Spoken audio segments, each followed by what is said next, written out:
And now I'd like to introduce you to Kelly Kapsar. Did I say that right? Yes. Currently, she is a Ph.D. student at the Center for Systems Integration and Sustainability at Michigan State University. Her research focuses on human and natural systems in the Arctic and their connections to the lower latitudes. Does that mean us, the 48? Yep. Okay, hold on. You got it? Yep. Okay. All right, well, I'm gonna keep this really short and quick because I wanna respect everyone's time and make sure we have enough time for questions at the end. And also I'm gonna say this is kind of a personal narrative. It's kind of a self-reflective reflection on my time with working with the Polar Bear Point project. Because in the fall of 2015, I was working as an outreach instructor at the St. Louis Zoo when Lisa came up to me asking if I would like the opportunity to go to Alaska. And Adrian has been my mentor for a long time now, and I had known about the Polar Bear Point project, but this was my first opportunity to kind of be a part of it. And so naturally I jumped at the chance. I was very, very excited. So I traveled to St. Lawrence Island. So Wales is the community that the video you just saw was made in. St. Lawrence Island is an island off the west coast of Alaska. It's got two main communities on it, Savoonga and Gambell. They're both about 600 people. And I traveled with Jack O'Mealik, who you heard from earlier, and also another representative of the Alaska Nanuuq Commission, Elizabeth Shea. So we did a very similar approach on Savoonga Gambell, as Lisa described, talking about African conservation. I brought biofacts. I brought a freeze-dried lion paw that everyone went nuts over, and it was really fun to talk about that. So I had a lot of similar experiences with Lisa regarding that. And in Savoonga, we were introducing the project. We spent a couple days there. I talked with the schools. And in Gambell, we did a similar thing, but Lisa and Adrian had actually visited Gambell previously, and they had voiced that they were really interested in creating a video. So I came back. We were joined by Rosie Robards from ATMI again, who is amazing. And she helped teach the kids videography skills, interview skills, similar to what went on with the community of Wales. And so this was fall of 2015. We went out with the kids and they filmed their community. It was a similar approach, although the kids were very important to remind me, and I also was trying to make sure that the Wales video is not the same as the Gambell video. Wales and Gambell are two different communities, and they're two different cultures, and they have different practices. And so we were talking with the kids about what makes Gambell Gambell. And so they were showing us all around. And my favorite reflection from that time there was just that everyone had something to bring to the process. I was able to bring my knowledge of interesting animal facts along with an experience I had working at the Cheetah Conservation Fund in Namibia. Rosie brought technical skills. Elizabeth Shea from the Alaska Nanuuq Commission was really the glue that connected us to the communities. She was introducing me, she had met people, and most importantly were the communities themselves, where the kids really wanted to show us all around their community. And then the adults and elders they brought in obviously had the most amazing knowledge that they were so gracious to share with us through these interview processes. So while I was doing this, I also knew that I was going to be going to graduate school in the fall, and I got in touch with, after I came back, a man named Zhangguo Liu, who is now my advisor at Michigan State, and he studies coupled human and natural systems. So rather than taking a purely ecological approach, I'm an ecologist by training, so kind of scientifically minded.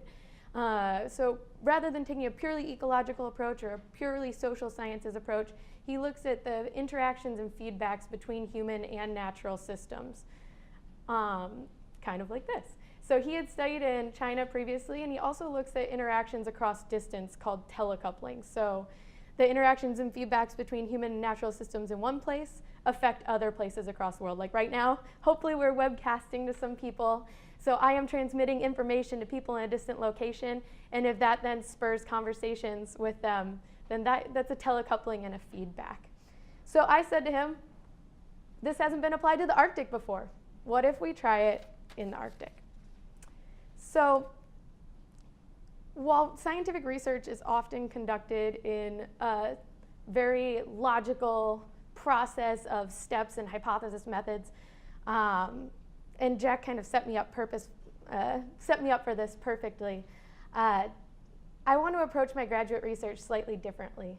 I learned so much about the innovative collaborations that were a part of the Polar Bear Point project, the mutual benefits of the kids learning technology skills, of us learning about the communities and providing a venue to share it with our visitors to the St. Louis Zoo. And all these structures, designs, implementation, I'm really hoping to incorporate into my graduate research, not only into the types of questions I asked. I want to ask questions that are useful to communities, and also ask questions with communities. So going in and having open, honest dialogues about what I as a researcher, what skills and tools I can bring from my university, what they have, and what we can work through together to create new products together and new shared understandings. I am in the very early stages of my research. I'm still very much in the learning process of this, but I'm very excited, and I feel like my experience at Polar Bear Point and through this project really helped me out. So I'm going to close with one last anecdote before we get to see the Gambell video. This is the first time the Gambell video will ever be shown to the public. We just got the community's approval to show it, so I am like jumping up and down, excited about this. But one last moment was when I was out with the kids, and we were out behind the school. They were showing us around, and all of a sudden the kids we're supposed to be filming, and they start running towards the ground, get on their hands and knees, and start shoving things in their mouth.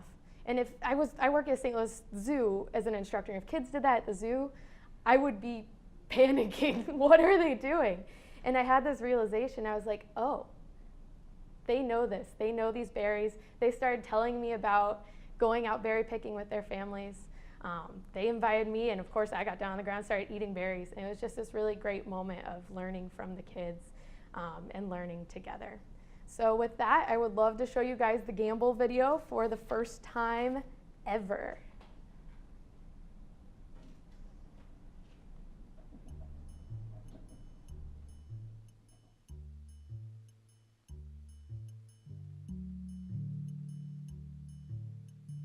Have you seen a polar bear in a zoo?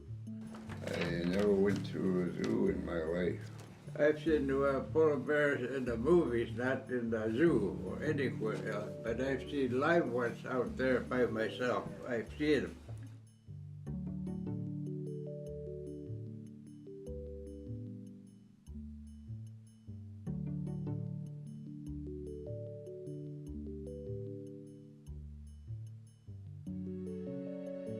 Our culture is a very unique culture. We're Yupik people. I've spent time out of here, away from here, and I can't stand living away from here. This is my home. I can't stay away from home for so long.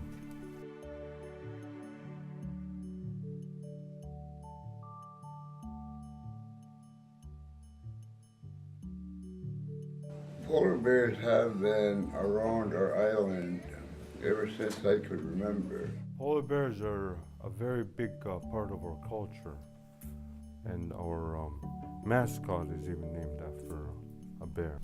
We treat them when we see them as a human being. Some of them can den right here on the island. They travel on the ice. And he could catch walrus, mukluk, that we could see, watch them feed for a couple of days out there.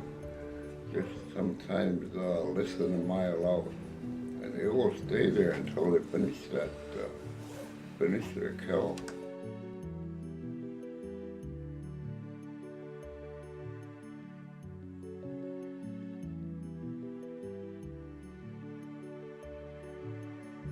It has changed ever since I was born. Even our weather has changed. Even animals have changed. The number of polar bears have changed, and that's because of the ice. It's been a while since I've seen a live polar bear. All our ice around isn't thick enough for a walrus to get on and game to get on.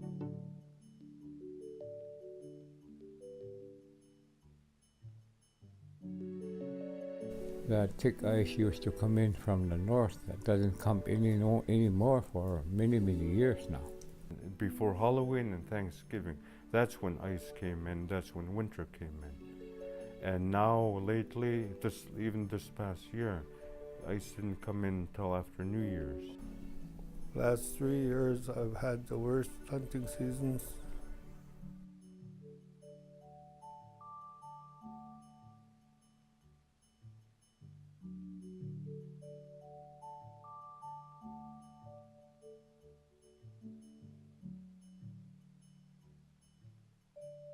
In my younger years, Gambell was nice and clean.